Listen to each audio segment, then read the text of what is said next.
Let's now learn about cofactors. See, enzymes are composed of one or several polypeptide chains.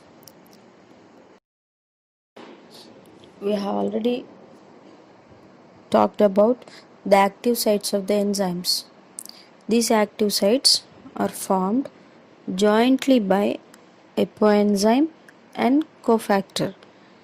See, here cofactor is a non-protein part of a holoenzyme and apoenzyme is the protein part of a holoenzyme.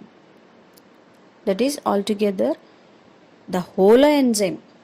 A holoenzyme means it's a combination of two parts. One is a protein part and another one is non-protein part. The protein part we called it as apoenzyme and the non-protein part we called it as cofactor. I think it's clear. A holoenzyme has two parts. One is non-protein part which is called as a cofactor and the protein part which is called an apoenzyme. See here the cofactor. There are three kinds of cofactors again. They are identified as prosthetic groups, coenzymes and metallions. Prosthetic groups are the organic compounds in that they are tightly bound to the apoenzyme. Coenzymes are also organic compounds, but their association with apoenzyme is for a short period. They are loosely attached to the apoenzyme.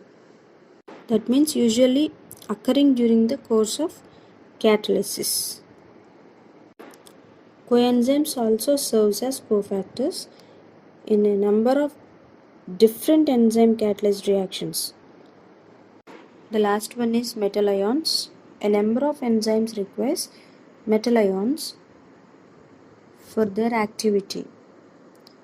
Zinc is a cofactor for the proteolytic enzyme carboxypeptidase. So these are the three kinds of cofactors.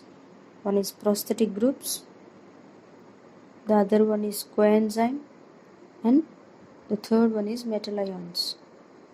So if the cofactor is removed from the enzymes, the catalytic activity is lost.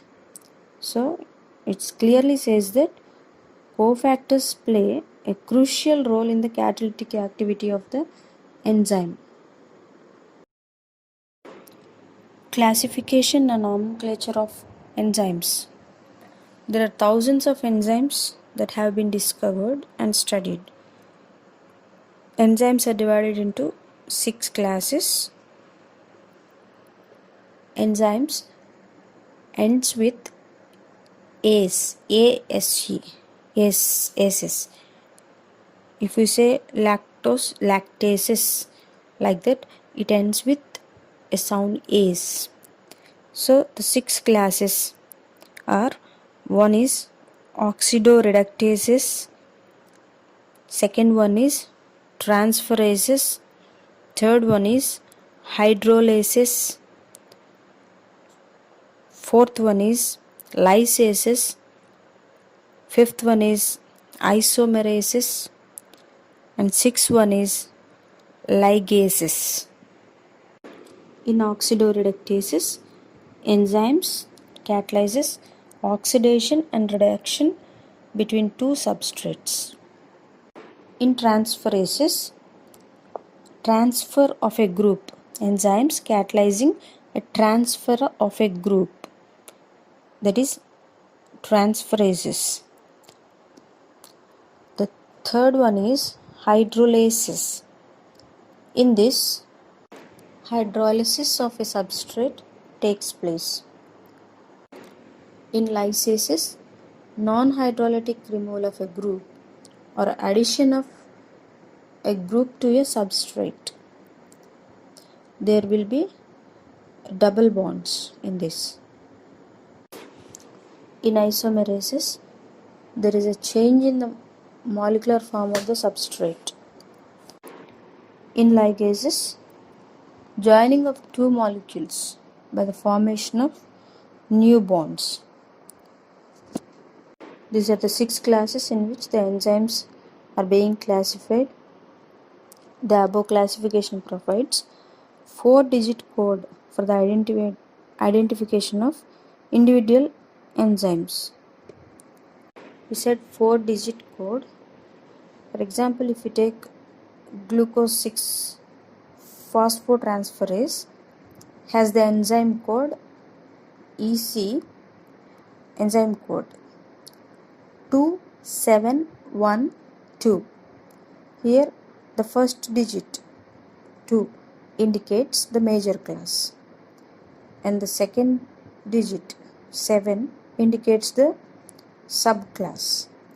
The third digit 1 indicates subclass. The final digit 2 indicates, that is the last digit of the code is the serial number of the enzyme in a particular subclass. This is all about the classification of enzymes.